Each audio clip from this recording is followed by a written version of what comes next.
You're listening to the Decisive Podcast, insights and analysis to empower confident decision making.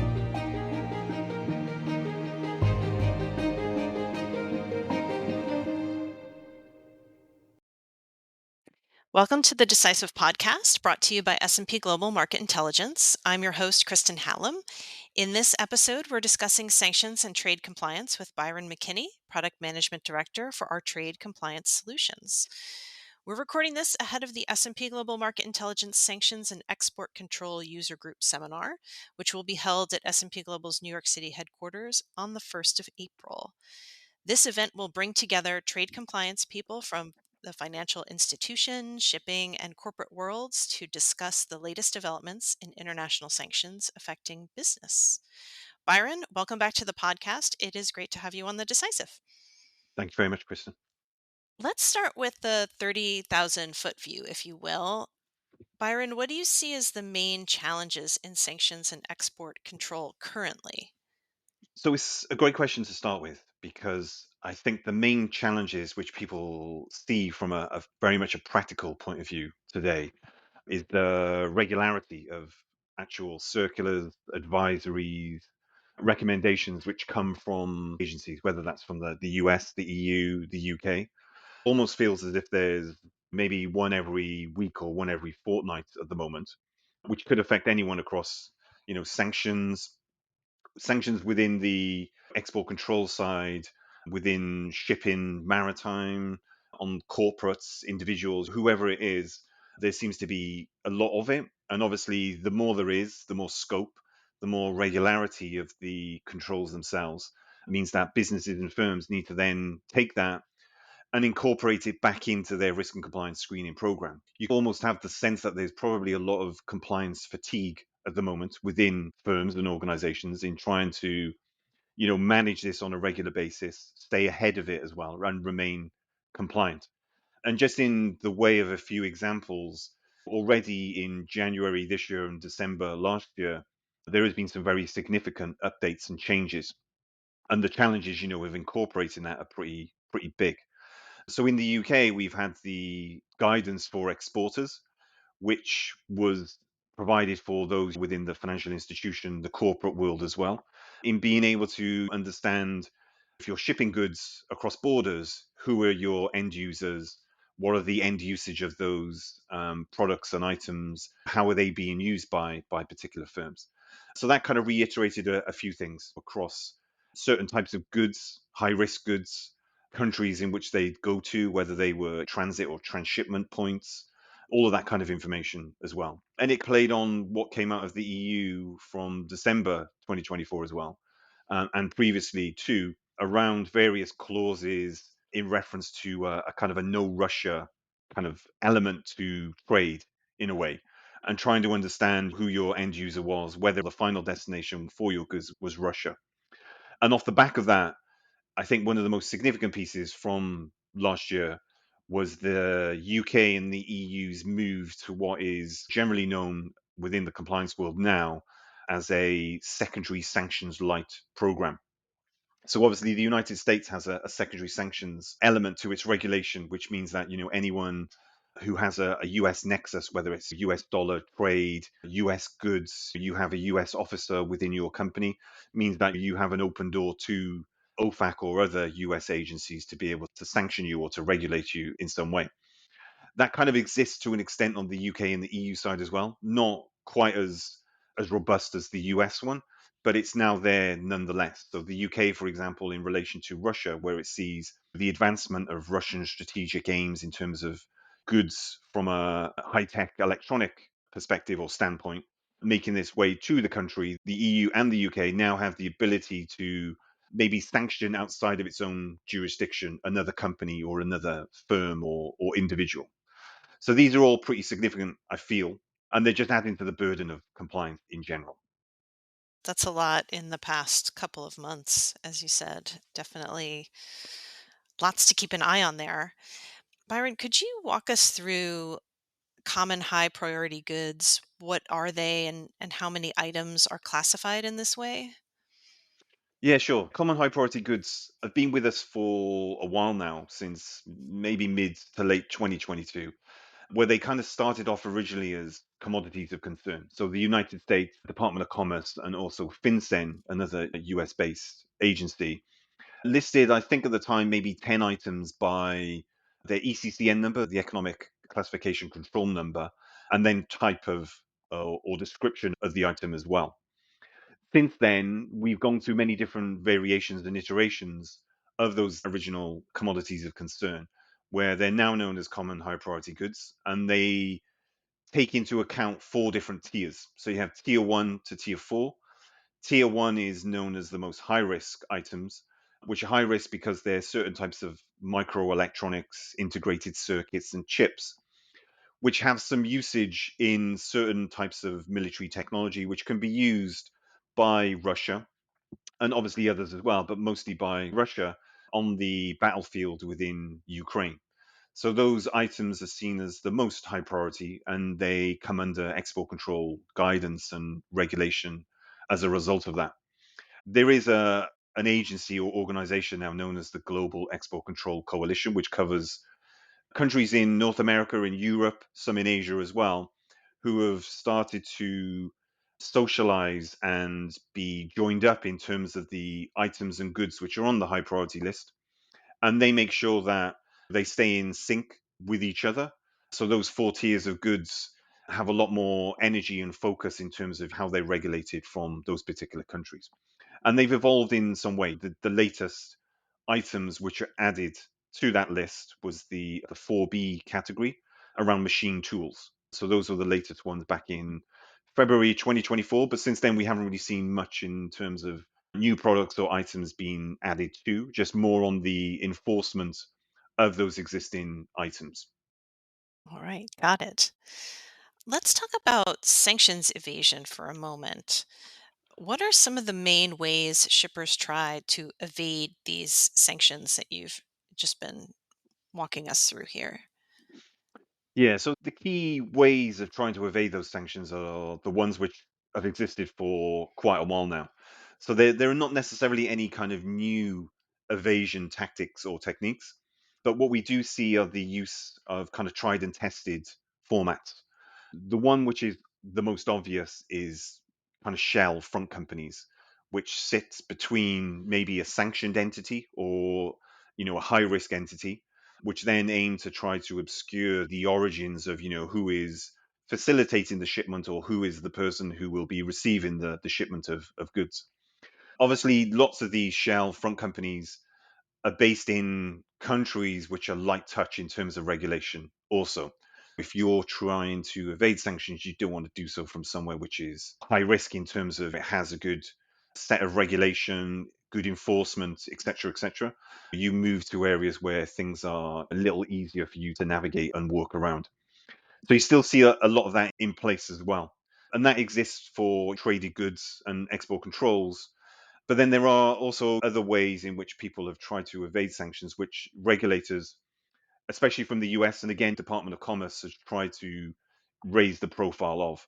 So they have a new list of behavioral red flags, which have probably been around for a while and people are mostly aware of, but they've put a bit more emphasis on those. And the emphasis is around, when a company was set up, so was it pre 2022 or post 2022?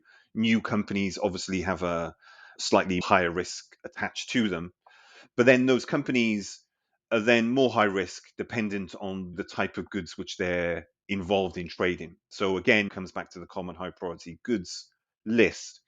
If they're trading goods within those four categories, the company was set up post 2022.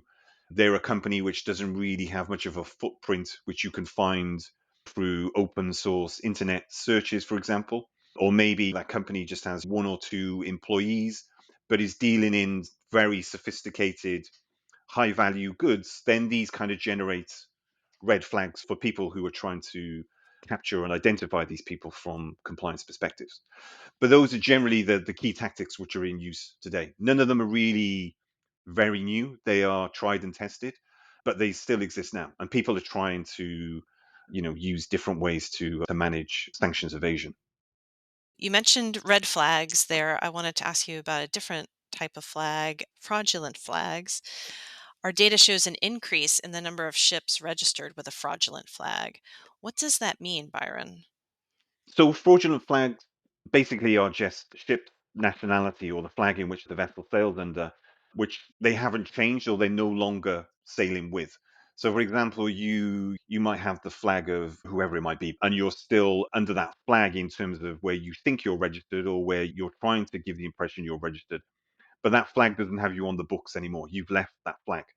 So that kind of fraudulent piece there is basically, something which you're no longer attached to, but you're trying to give the impression that you are.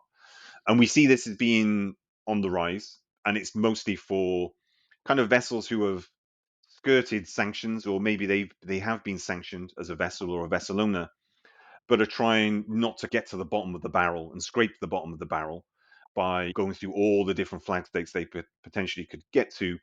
And then this is the end point. You can't go anywhere else. You've been moved away from light touch regulation flags, for example. So you're flying a fraudulent one to try and give off the impression that there's something different or better which you have attached to that status. But yeah, as we mentioned, it is on the rise, and we see it a lot more, especially on the liquid bulk tanker side, where shadow vessels, shadow fleets use a fraudulent flag for certain purposes. Who should be concerned about the rise in fraudulent flags? So I think the people who should be most concerned are those within the tanker and the bulker community, within maritime shipping. Obviously, as we just mentioned, the shadow fleet of vessels are more likely to be using fraudulent flags anyway. And for the point we also raised as well around in the bottom of the barrel, where you've been to some of those who have not raised too many concerns or questions about your behavior, but you've left those flags and now you're having to work with a fraudulent flag, or give the impression you're working with a flag which isn't fraudulent. So those within the maritime space who need to understand where ownership is, trying to understand where a red flag maybe crops up or where it's identified, are those who should be able to try to spot it as quickly and as easily as they can. Because it is one kind of indicator within many others which will tell you that there's something maybe not quite right or suspicious with that vessel. And this is probably likely to open up a can of worms where you would see a fraudulent flag. You're likely to see other fraudulent areas around red flags, maybe warnings within that vessel's movement history, ownership history, for example. Now, you mentioned Russia at the top of the podcast, and I wanted to come back to that. We heard in an earlier episode of the Decisive that there is likely no resolution to the war between Russia and Ukraine in the near future. Following elections in the European Union last year, have we seen or do we expect to see a change in the approach to sanctions against Russia from the EU government? I think from the EU perspective, probably not. I think, despite what has been in the news over the last couple of days, couple of weeks, I think the European Union still wants to keep pushing forward with certain sanctions on Russia, whether that's from an export control trade perspective, but also maritime in terms of the price cap policy. So I think those are still likely to continue from the EU side. There is a new package which is likely to come up next week from the EU anyway, which I think is then going to be the 16th package of Russian trade sanctions. And we will see maybe something significant on the maritime side as well. And what the knock on effect of doing something like that would actually lead to is probably unsure. But I think for the moment, the European Union does seem to want to push ahead with sanctions on Russia. And I think the 16th package next week kind of underscores that. And I think we'll probably see more beyond that as well. Now, we also had elections in the US last year, and we're about 1 month into President Trump's second term. Have we seen or do we expect to see a change in the approach to sanctions against Russia from the US government? Yeah, so I think the US one is probably more challenging to work out where it's likely to go and what is maybe going to change. So there's obviously going to be some change of some kind because there's talks ongoing now where the U.S. government has now met with the Russian government and their representatives in Saudi Arabia. So we expect something to come from there, which is going to impact sanctions. I think on the maritime side is maybe where we're likely to see the most impact. And there might, in the short term, be a tightening of sanctions. And I think maybe whilst we do see something in the short term, I think in the long term, maybe the oil price cap from the US perspective won't remain for very much longer. So there is the potential there for that piece. But I think on the export control side, and when we come to the high priority goods and the battlefield electronics, which Department of Commerce and Department of Treasury have put in place over the last 2 years, I don't see there being too much of a change to those items, to those goods. I think they will stay in place. From the US government perspective, they will probably be seen as national security initiatives anyway, because they do take into account certain types of electronics, AI, high tech supercomputing. And I think that does still have a relationship back to China as well. So I don't think that piece will change. I think the export control bit will continue as is. And maybe with the kind of the joined up initiatives we've seen across the G7 and other countries as well. I think that also might continue too. The big change is more likely to be on the oil price cap and with the maritime shipping sector. So, like we were saying earlier, lots to keep an eye on there, lots of Mm. moving parts. Byron, how did the views of key stakeholders such as businesses and foreign governments influence the effectiveness of sanctions? So I think there's probably a few things there in terms of how it can be influenced and how sanctions can be made effective as well. So I know there's always outreach from regulators and government departments who put in place sanctions. If we go all the way back to May 2020, when the Department of Treasury in the United States first released its maritime advisory, which was quite a large document and went to some great detail as well, where it talked about all the various sectors who are working with shipping from the bank all the way down to the ship's captain as well, which then laid out certain types of typology which could be managed by each individual sector. That was a fairly large, influential document which went through many different forms of iteration with people from various businesses within trade finance, the supply chain, and others as well. So there is that kind of influencing and factoring of what happens and how it's actually done. And then I think on the other side, from the business perspective, there obviously are instances where businesses do have the ability to feed back into government regulation and sanctions as to how it works, how effective it is. And there are occasions where regulators do sometimes get it wrong because they haven't been through that process as well. So there are some cases where if you don't do that outreach, it can go wrong. But I think maybe lessons have been learned, and we've seen, as I mentioned, from May 2020 onwards, the feedback loop and the mechanism is there and it does work. And it is a valuable thing to have. So, Byron, what do you see as the future challenges in sanctions and export control, and what types of businesses should be concerned about those challenges? Yeah, so this is a really good question, a really great point, because there are certain sectors and certain types of products, commodities, which I think are more under the spotlight than many others. And I think the one which is likely to be looked at in the coming months and coming years is around the kind of supercomputing AI sector, which I think from a US perspective, US government regulatory perspective, is the one which is going to be the big thing to concentrate on. So that's going to be the next area where we will see many more controls, sanctions applied. I think today, even what we've had over the last 6 to 12 months, which is being focused on these items, there have been various technologies which have been more in the spotlight. So this is separate to common high priority items. This is the quantum computing, supercomputer type areas. And we can see that there's been a lot of export control work here, which has been outside of the normal frameworks where export controls generally come from. So export controls generally come from multilateral conventions, which many countries are signed up to, but those are maybe being seen as more less dynamic and slower to get to this point to be able to control them. So you've seen certain countries go it alone. And obviously, the United States has been one of those where it's adapted and modified its own export control regulation to try and capture these easier and quicker in trying to hold back China and other countries from acquiring those technologies. And I think that's where businesses should be most concerned because if you're already in that sector then obviously there will be companies who would have already reacted to it. But I think it's dragging in more companies, more firms who within the semiconductor, high tech, electronics, material sector who were probably being dragged into this, but maybe weren't previously.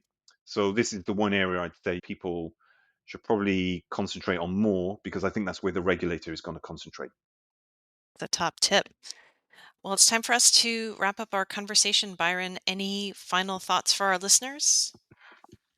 I think maybe the final thought, as I've mentioned, I think the EU's 16th package, rumored to go out next week, is the key one to look at, just to see, what the EU actually has in that document, because I think things are changing in terms of relationships between the EU, the US, and whether the European Union will go ahead and will have a kind of a stronger tactic when it comes to Russian trade sanctions.